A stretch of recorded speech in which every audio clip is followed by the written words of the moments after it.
How does someone commit horrific crimes for decades in plain sight? How do they manipulate not just their victims, but entire systems designed to stop them? Today, we're diving into the disturbing psychology behind one of the most notorious criminals of our time, Jeffrey Epstein. But this isn't just about one man. It's about understanding the patterns that allow predators to hide in plain sight. A warning: this video discusses sensitive topics including abuse. Viewer discretion is advised.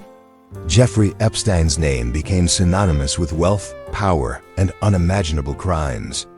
But understanding the psychology behind his actions isn't about excusing them. It's about recognizing the warning signs, understanding how predators operate, and preventing future victims.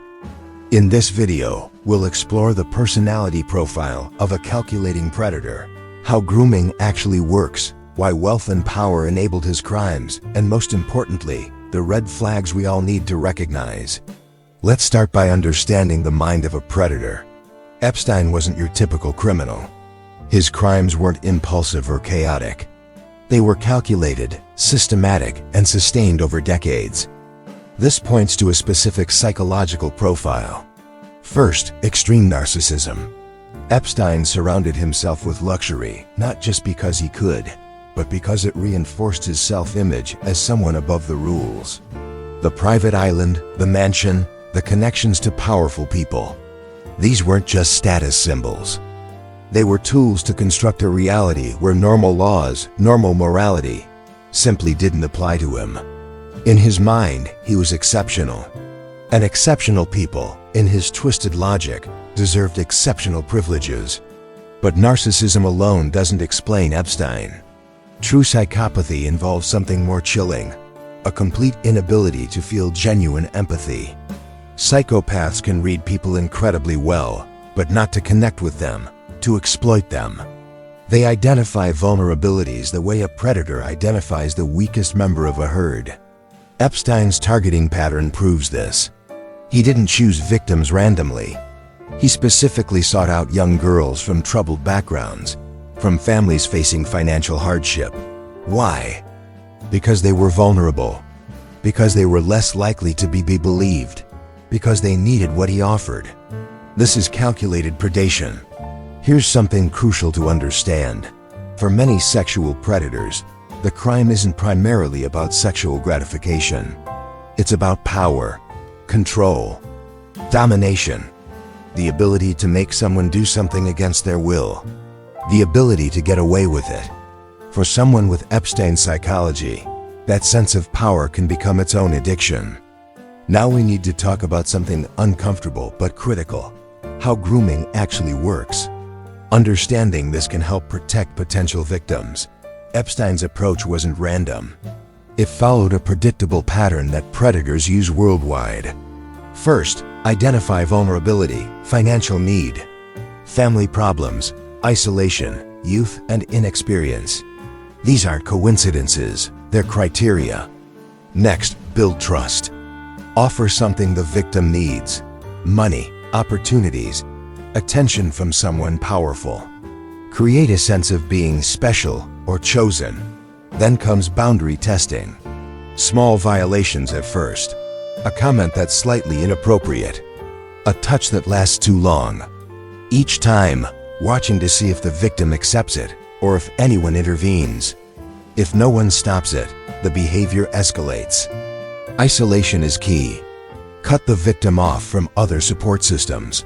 Create dependence. Make them feel like you're the only one who understands them, the only one offering them opportunities.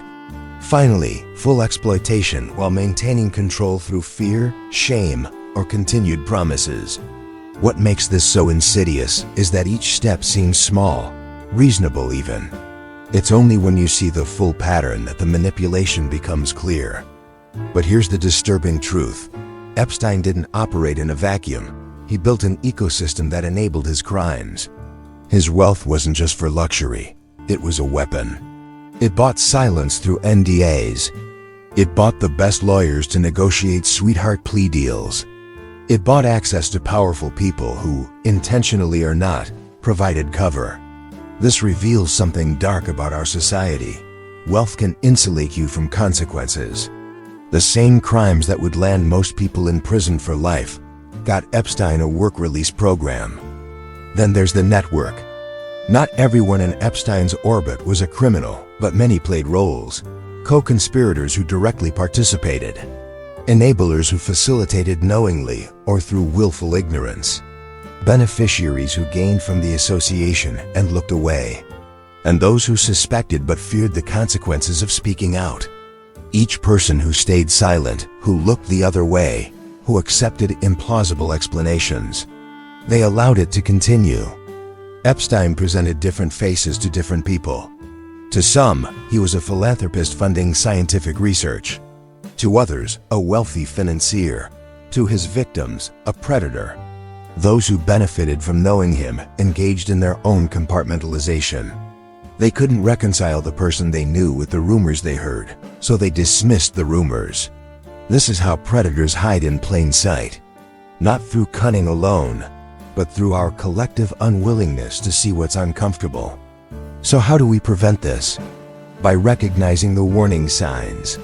These patterns appear across different predators and different contexts. First, boundary violations. Progressive testing of social and physical boundaries.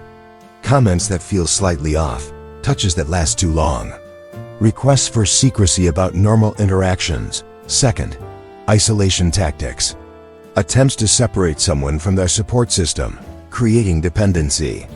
Making someone feel like you're their only opportunity or ally. Third, power imbalances. Exploiting authority, wealth, or age differences. Offering things that create obligation or debt. Fourth, the special treatment. Making someone feel uniquely chosen or special in ways that separate them from others. This isn't about genuine appreciation. It's about creating a sense of obligation. Fifth, normalization. Gradually making inappropriate behavior seem acceptable. This is just how things are. Everyone does this. You're mature for your age. If you or someone you know experiences these patterns, trust your instincts. Talk to someone you trust. These feelings of discomfort exist for a reason. Jeffrey Epstein's psychology likely combined extreme narcissism, psychopathic traits, an obsessive need for control, and sophisticated manipulation skills. But he's not unique. These patterns appear in predators across all walks of life.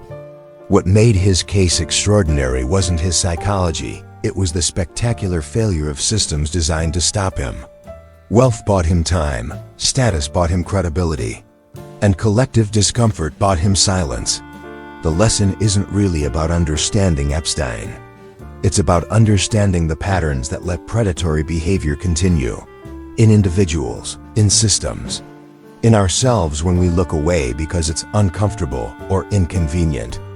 If you or someone you know has experienced abuse, please reach out. Reach out to RAIN for support. Understanding these patterns empowers us to protect the vulnerable, challenge systems that fail them, and ensure that no amount of wealth or power places someone above accountability. If this video helped you understand the psychology of predatory behavior, please consider liking and subscribing. It helps this educational content reach more people. Thanks for watching, and remember, awareness is the first step to prevention.